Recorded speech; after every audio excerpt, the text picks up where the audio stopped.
So, flash photography. This is something I admit I didn't know much about. Sure, I had taken some photos with my Yashica T4 using flash before, but it was all automatic and it wasn't my choice. But this time around, I accepted a challenge to introduce flash to my photography and shoot with two different flashes by Godox, the Lux Junior and the Lux Senior.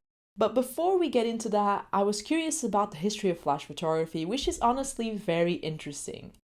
And so this video is going to have three different parts. So we're going to be looking, first of all, briefly, of course, at the history of flash photography. Then second of all, we're going to be looking at some iconic photographs and some names that I think we should be familiar with when we talk about flash photography. And then third, I'm going to be sharing my experiences with using flash in my photography, different uses of flash that I kind of found, and obviously I'm going to share some results that I've shot in different locations and with different sort of settings. And yeah, I guess that it's all for this intro, so buckle up, grab a drink, make yourself comfortable, and let's go straight to another video.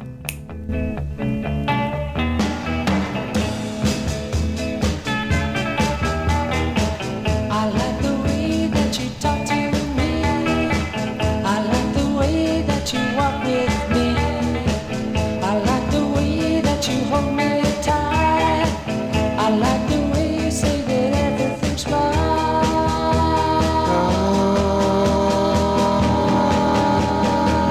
I really think that I'm in love with you. I like the way you do the things that you do. I know you love me, darling, I'm no fool. I get a burning feeling deep inside. Well, as the story goes, over time, inventors and those technically able put their minds into creating daredevilish solutions to overcome darkness, literally speaking. And so this venture started between the mid to the late 1800s, where magnesium studies showed that this metal, when burned, could produce a light similar to daylight. And so, to photograph, photographers used a specific amount of magnesium powder and potassium chlorate, which they would put into a pan and then ignite by hand. And although this was a very smoky and very noisy practice, it was more importantly very dangerous, as many photographers ended up seriously injured and worse.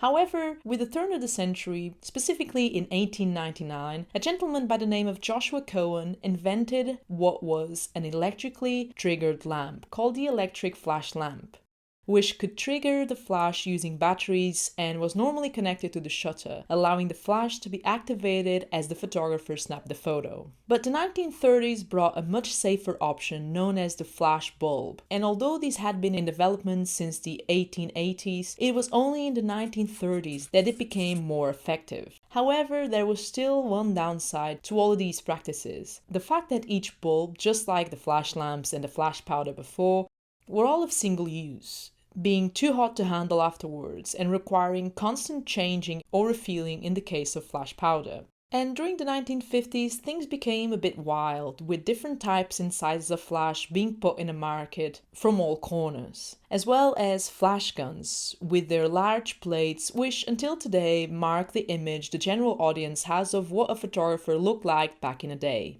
But the 1960s brought significant changes. Enters Kodak and their flash cubes. And the flash cube had 4 different flash bulbs for usage. And once you snapped your photo, you'd have to rotate the cube to use the next flash bulb.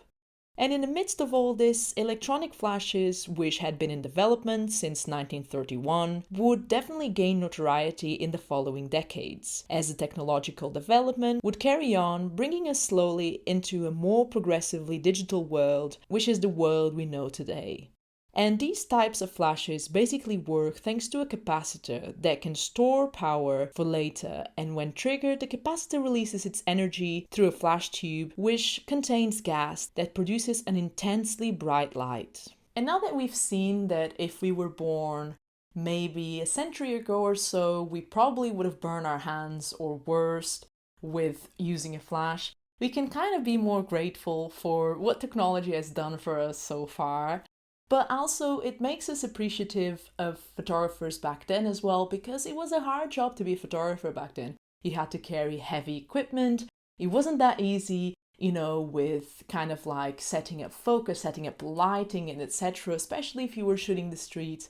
It was much, much difficult than it is now if you're using a digital camera, but also if you use a film camera, especially because you have all these different things that came up, accessories with over time. And obviously, film cameras can also incorporate some digital technology, as we've seen with different Nikon cameras and etc. And so I think this is kind of like a way of us having a look at the past and being appreciative of it as well. And now that we're having a look at the past and taking that cue, why don't we have a look at some of the photographers that, over the course of photography's history, have shot with flash and have done a significantly interesting work that is worth to mention, but also worth to have a look. So I highly advise that all the photographers that I'm going to be mentioning, that you kind of like dive deep. I'm going to be leaving links down below, but you dive deep into them because they're very, very interesting people with a very interesting body of work. And so throughout the history of photography in modern times, flash photography has had its consistent use despite the fact that certain decades such as the 1940s, the 70s and the 90s can be considered peaks of flash photography, with the work of certain photographers like Weegee, whose persona was described as larger than life and quite eccentric. And his work revolves around portraits of crime scenes, fires, moments of despair and the bizarre, but in reverse also of Hollywood stars and highly popular figures at the time. And another photographer I'd like to mention is Arnold, whose work I've come across quite recently, and she worked around a similar time frame as Weegee did, and she's known for her incredible intimate portraits of high-profile people such as Marilyn Monroe, but as well as for her groundbreaking documentary photography work. And following this trend during the 1990s and the early 2000s, with the spread of flash photography in the fashion industry, we can highlight then the work of Ritts, Jürgen Teller, or Corinne Day. Now, I did say in the beginning of this episode that I was going to introduce you to different flashes that I've been using, and I wanted to talk to you about them and kind of like their specs, but also like how cool they are because they have this really retro look, which is what kind of like caught my eye at first. And so we're going to be talking about two different flashes that Godox kindly sent me, and that is the Lux Senior and the Lux Junior. So Godox has taken inspiration from the past, say flashes designed in the 1950s and 60s, to build two modern day flashes that combine this retro look with the present technology, and both these flashes can be used with digital and film cameras. So you can use them with all your equipment, whether you're a digital photographer, a film photographer, or someone that dives in between. Now, this little flash is the Lux Junior, and its design emulates the 1970s and 1980s. And the best thing about it is definitely its simplicity. You have two modes you can choose from, the auto flash mode, which is designed to help you calculate a proper exposure, and a manual flash mode, which of course, as the name indicates, gives you more control by letting you choose your settings. And honestly, this is a very discreet flash, and I've been using it in different spaces and times a day, as you can see by these images, and overall I'm very happy with the results. But I've also been using its big brother, the Lux Senior, which is a much more powerful flash, but also equally as versatile, easy to manage and portable as a Junior. And whilst the Junior is powered by two AAA batteries, the Senior has an integrated battery that you can charge with a USB-C cable. The battery itself is good for at least 150 full power flashes with only approximately 3 to 5 second recycle time between shots, which is very impressive. And both of these came with sync cables and the little bags that you can carry them around, but as you can see by the ratio of their size in my hands, they're very, very small and very, very compact, especially the Lux Senior. I was quite surprised with how compact it was, and I traveled with them everywhere, either every day, kind of like life, or also like traveling abroad. I've recently been to France and to Ireland, and I've taken them with me, and I think this is very, very interesting overall, very interesting products, and with different reaches, but also like very versatile in terms of like what you can use them for. And most importantly, when we talk about obviously gear and tools for your photography, is the price point. And one of the things that I like the most about these is that in terms of price point, you can try one of them or both without having to leave your wallet depressed, and that is a very good thing these days. So I'd like to direct you down below for the links for these two, and you're welcome to check them out. And thank you Godox for sponsoring this video. And now let's go back to the segment where I talk about the uses of flash in photography. Now, as a photographer, I'm mostly interested in learning, adding to my experience, because photography, like everything else in life, it's all a learning curve. And I'm interested in getting better as a photographer in terms of skills, because obviously nobody's perfect, and I too make a lot of mistakes, just like everyone else in life and the world. And so I'm interested in obviously getting better, but I feel like we have to get better by taking these challenges and kind of like stepping sometimes out of our comfort zone and experiencing new things. And in this case, I'm very grateful that I tried flash photography and I work with these particular flashes, because I've learned a lot. And so I've learned a lot about how I can use flash and different uses of flash in my photography and in photography in general, I would say. But for me particularly, this would be what I would use flash for. And so shooting with flash was an interesting challenge, because it also helped me realize that flash has more uses and purposes than the general lighting a scene purpose.